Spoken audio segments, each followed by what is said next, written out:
আল্লাহর উপরে বান্দার হক কি? আল্লাহ তো আমার কাছ থেকে হক আদায় করলো, এখন আল্লাহর কাছে আমাদের হক কি?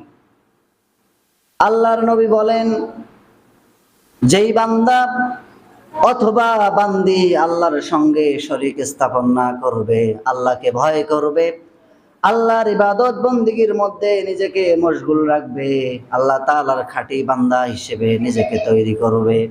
আল্লাহ রাব্বুল আলামিন বলেন, ইয়া আইয়ুহান নাসু উবুদু রাব্বাকুমুল্লাযী খালাকাকুম ওয়াল্লাযীনা মিন ক্বাবলিকুম লাআল্লাকুম তাত্তাকুন।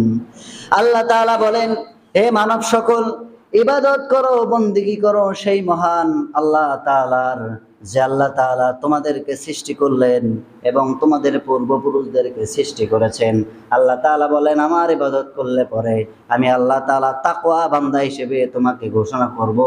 আর যেই ব্যক্তির তাকওয়ার গুণে গুণান্বিত হবে, আমি আল্লাহ তাআলা তাকে মাফ করে দেব, জান্নাতে পৌঁছায় দেব। জোরে বলে সুবহানাল্লাহ।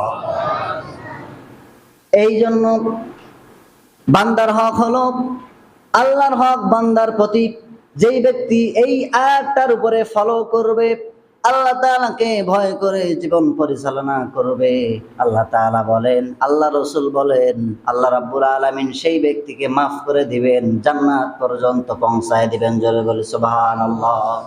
এটি হলো বান্দার হক, আল্লাহর হক।